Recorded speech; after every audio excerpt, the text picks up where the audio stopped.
শোবিজের ঝলমলে দুনিয়া ছেড়ে ধর্মের ছায়াতলে ফিরে আসতে দেখা যায় অনেক তারকাকে। সেই তালিকায় যুক্ত হলেন আলোচিত শিশুশিল্পী সিমরিন লুবাবা। একসময় নানা কারণে সংবাদ শিরোনামে ছিলেন লুবাবা। নেটিজেনদের কাছে তিনি কখনো হাসির খোরাক হয়েছেন, কখনো সমালোচনার শিকার। তবে বয়সের বিষয়টি বিবেচনায় এনে শেষ পর্যন্ত অনেকেই তাকে নিয়ে সমালোচনা থেকে সরে আসেন। তবে এবার নতুন এক কারণে আলোচনায় লুবাবা। অনেকদিন ধরেই তিনি নিজেকে ইসলামের পথে পরিচালিত করছেন, তবে শোবিজ থেকে পুরোপুরি সরে যাননি। এখন নিয়মিত ব্লগিং করছেন। ফুড ব্লগিং, ট্যুর ব্লগিং এর পাশাপাশি ইসলামিক ফ্যাশন ইনফ্লুয়েন্সার হিসেবেও পরিচিতি পাচ্ছেন। নেটিজেনদের কাছেও তার এই পরিবর্তন প্রশংসিত হচ্ছে। সম্প্রতি এক সাক্ষাৎকারে লুবাবা তার জীবনের এই পরিবর্তন নিয়ে খোলামেলা কথা বলেছেন। বিশেষ করে তিনি পরকালের গুরুত্ব তুলে ধরেন এবং সবাইকে ইসলামের পথ অনুসরণ করার আহ্বান জানান। লুবাবার ভাষায়, আশেপাশের মডার্নদের মতো ফলো করতে গেলে যেটা হয়, আমাদের আসল যে লক্ষ্য পরকাল, সেটা আমরা ভুলে যাই। যেমন আমরা মিডিয়াতে কাজ করি, কাজ করা যায়,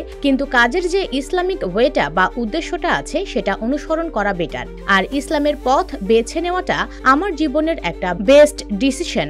এই পরিবর্তনকে ঘিরে ইতোমধ্যেই অনেকে লুবাবাকে সাধুবাদ জানিয়েছেন এবং তার নতুন পথ চলার জন্য শুভকামনা জানাচ্ছেন।